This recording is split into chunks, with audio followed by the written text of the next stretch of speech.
fazer uma breve explanação para todos vocês a respeito da quaresma, o significado da quaresma. Tanto é que você tem casas espiritualistas que algumas delas deixam de fechar, elas deixam de funcionar no período da quaresma. Porque implica em um processo de troca de energias que é extremamente complexo. E a gente tem que entender o porquê disso. Porque não adianta a gente apenas seguir algumas coisas sem saber o porquê que aquilo acontece. Até porque, tanto no espiritismo como no espiritualismo, ela é a fé racionalizada. E a fé racionalizada, ela impacta no quê? Na articulação que se tem entre a ciência e a religião. Não é à toa que o próprio Kardec dizia, olha, quando você tiver dúvidas de questões místicas, que você não conseguir apegar, se apegue na ciência. Porque a grande questão que nos põe é a gente entender o porquê que está acontecendo determinados processos. É a gente entender, olha, eu vou dialogar com um irmão ou uma irmã desencarnada, vamos pôr dessa forma. Olha, mas o que está acontecendo ali? Porque se eu não entendo o que está acontecendo, eu mistifico. E ao mistificar, e eu estou falando isso no sentido pejorativo nesse momento, eu acabo por não construir explicações fantásticas para questões que são naturais. Onde que eu quero chegar dizendo isso a vocês? A natureza existe, as dimensões existem. Elas são fenômenos da natureza. Então, quando a gente dialoga e analisa a obra de Kardec, de outros estudiosos que apontam, olha, o universo é todo povoado. Olha, você tem diferentes dimensões. Olha, a lógica tempo e espaço dos desencarnados é diferente dos encarnados. Ninguém aqui está inventando o parafuso. Não, isso são leis da natureza. Mas nós não conhecemos todas as leis da natureza ainda. E por isso que algumas nos espantam. E vocês me perguntam, por que na quaresma, especialmente para aqueles que são trabalhadores de casas espiritualistas ou espíritas, ou as duas juntas, vamos falar assim. Me refiro nesse momento à Umbanda. Tá? Por que aqueles consulentes que estão em desenvolvimento e que começam devagar, porque o trabalhador de hoje é o consulente de ontem, isso não significa a obrigatoriedade daquele que ser consulente tem que ser trabalhador. Não é barganha. Entendeu, gente? Mas você tem a ver com os 40 dias de peregrinação que Jesus fez no deserto. E o que isso significa? Que nos 40 dias que Jesus peregrinou no deserto, ele foi tentado. Vocês estão me fazendo entender? São as 3 tentações que Jesus passou. Isso, na teologia, que eu vou dizer para vocês agora, é um longo debate se Lúcifer existe, se não existe, enfim. Mas você tem a dimensão das pedagogias para explicar fenômenos que se põem. E Jesus foi tentado 3 vezes. A primeira delas, pelo fato de estar em jejum, porque peregrinava no deserto e jejuava, ele foi tentado na perspectiva qual, olha, mas se você está passando fome, transforme a pedra em pão.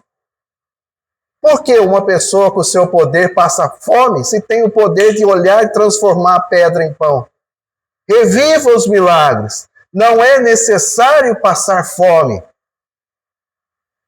E Jesus responde, quem discute isso é o Evangelho de Mateus, principalmente, responde que é uma questão de fé. de fé. A segunda questão, mentalmente, Jesus é encaminhado ao alto de um templo e é embutido na sua mente. Mostre a sua grandeza. Pule do templo. Porque se você pular do templo, os anjos te sustentarão. E Jesus novamente responde: eu não tenho por que colocar em teste a minha fé no meu Pai. Entenderam? E por último, a última tentação se pôs em que sentido? Quando Lúcifer diz assim a Jesus: me adore que eu lhe darei o mundo. E por quê? E qual que era o significado do adorar? Aquilo era uma artimanha feita para que, entendendo o destino que esperava Jesus, que era a cruz, e ao ter isso, falava assim: olha, você não precisa passar por isso, você não precisa passar pela cruz, você já é iluminado, então não cabe a você carregar teu peso e carregar todo o peso da humanidade na cruz. Você não precisa de nada. Você me arrepia de falar isso, né? Você não precisa de nada. Você não precisa do sofrimento da cruz. Olha, essas pessoas não te merecem. Por que tanto sofrimento? Me adore e eu te dou o mundo. E Jesus responde: o reino é de meu Pai. Então, observem bem a simbologia. Nós somos Jesus Cristo? Não, não somos. Quem somos nós perto do Cristo? Mas observem o seguinte: nós funcionamos como mensageiros da espiritualidade. Vocês estão me entendendo, gente? E o que acontece? Quer dizer, quando você vem a um centro, uma casa espiritualista, uma igreja evangélica, uma igreja católica, um templo budista, porque não é só o espiritismo e o espiritualismo que presta, tá? Vamos deixar o preconceito para as outras pessoas. Você tem muita gente séria em todas as religiões, que é uma honra ouvi-los. Mas o que acontece? Aqueles que trabalham em prol do bem, quanto mais você avança no caminho do bem, mais você é provado. Porque a simbologia das provações que Jesus passou significa o quê? Vale a pena você fazer o bem? Vale a pena você se sacrificar pelo outro? Vale a pena você abrir a mão da sua glória? Essa era a pergunta. Até porque são parábolas. E isso se coloca aos trabalhadores. As casas começam a ser atacadas, os diálogos que são feitos aqui começam a ser mais difíceis. Aqueles que têm uma postura perante a família, que são ouvidos, começam a passar situações mais difíceis, dá a impressão que tem um problema aqui, automaticamente já está o outro ali na frente. Por quê? Porque você está em provação. Porque as energias que se põem no período colocam essa questão.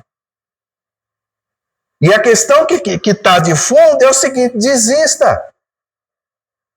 Olha só, a noite chuvosa que está ali, a Rondon, alagando a todo momento, né? Quantos de nós falam assim: puxa, quer saber de uma coisa? Hoje eu vou ficar na minha casa, vendo minha televisão, comendo minha comida.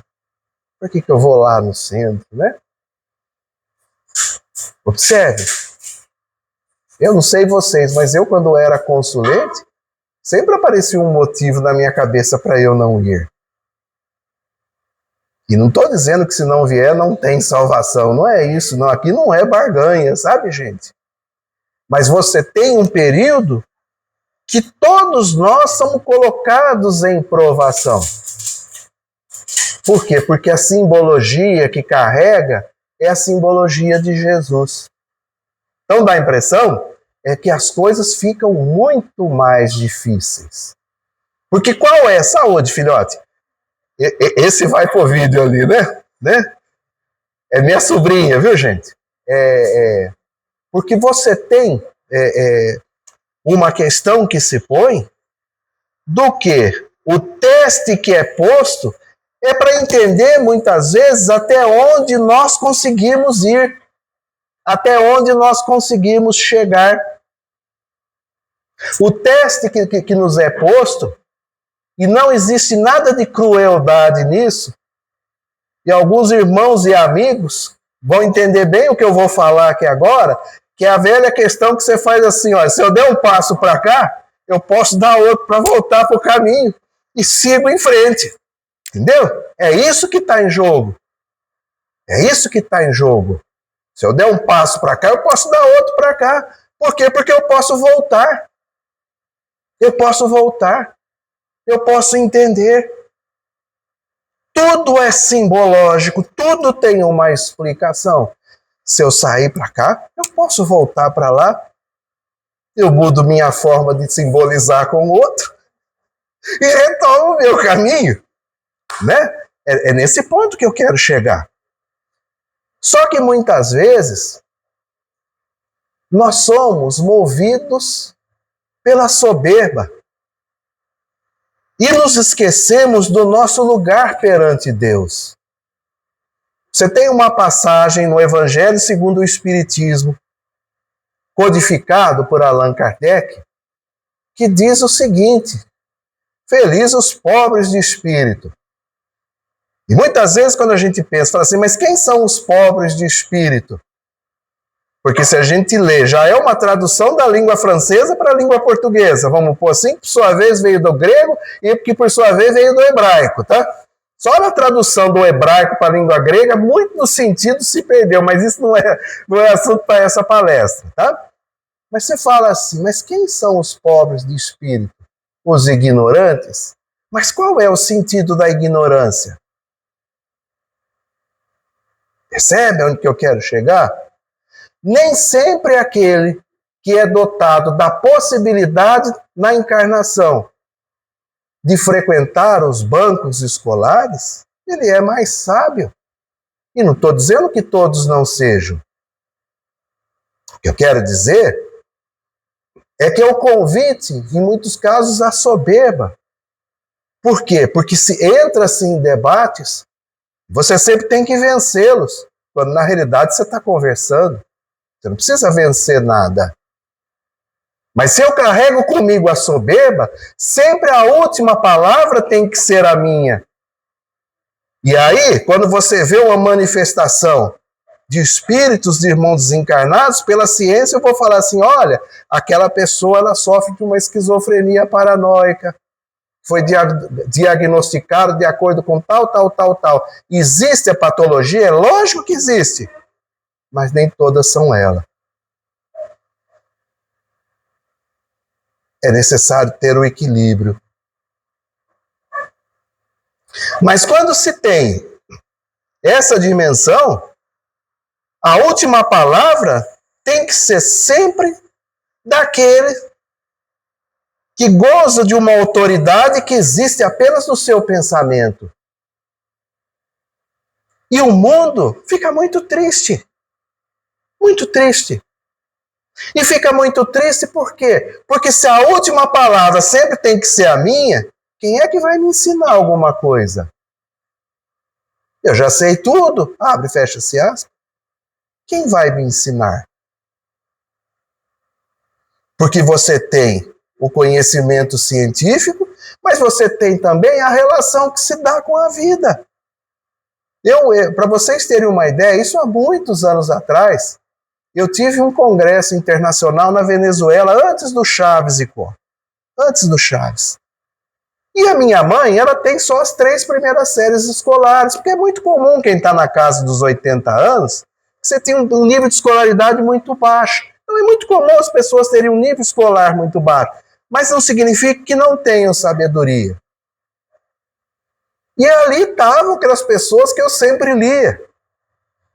Eu me sentia, como brinca o Rubens, o amendoizinho do amendoizinho, como brinca o meu amigo Rubens Buiato, que está ali. Né? Só que chegou o momento de andar pela cidade. E a minha mãe, só com as 3 séries iniciais escolares. O que aconteceu? muitos daqueles que se diziam sábios começaram a andar junto com a minha mãe pela cidade. Sabe por quê? Porque não tinham coragem de andar sozinhos. Andar pela cidade. País totalmente diferente do nosso. Não tem qualquer possibilidade de comparação. Em todos os sentidos. Porque não tinham coragem, tinham medo. Aí você fala assim, puxa, mas se eu tenho medo de andar na rua, para que me servem os livros que eu li? Eu não tenho coragem de andar na rua. Na rua.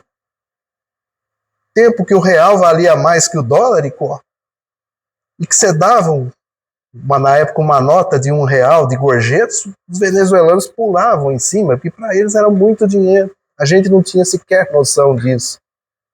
Então, o que eu quero dizer para vocês com isso é o seguinte: teorias é busca da verdade. E nós estamos muito distantes ainda da verdade. Isso é motivo de ser drástico? Não. Isso que eu falo no passado, por fruto da minha profissão, eu já pensei assim. Sou soberbo, as pessoas me citam. Né? Logo sou melhor que os outros. E a vida te bate duro e te mostra que não é bem assim. E é um desafio que se põe quando você vê um universo de questões à frente, como os sábios amigos da medicina dizem, quando você faz uma descoberta e pula o muro, a hora que você vê, tem um universo inteiro para você descobrir as causas das possíveis daquela patologia, ou seja, o fim é o início. Você conversa com um pesquisador da área da medicina, ele fala isso para você, ele ou ela fala isso para você constantemente. E a gente responde, ainda bem. Ainda bem. Porque eu tenho a oportunidade de ter uma vida toda com sentido. Triste daquele que não busca sentido para a sua vida. É como diz Rousseau em Emile da Educação: quem não busca sentido para a sua vida, morreu, mas está vivo. Morreu, mas está vivo. Porque você só vive a vida plena, ela só é possível quando eu coloco desafios para estudar e entender aquilo que está da minha volta, que aparentemente é simples, mas na realidade não o é. Esperança, minhas irmãs e meus irmãos. Fé. Tem alguém no comando disso tudo. Tem alguém no comando disso tudo. E nos é muito pesado e equivocado tentar assumir esse papel. Por quê? Porque ele não é nosso. Nós não controlamos, na realidade, nem o segundo seguinte da nossa vida, quanto mais toda ela. Jesus abençoe a todos vocês. Sejam todos muito bem-vindos e que todos vocês consigam aquilo que aqui procuro, que assim seja.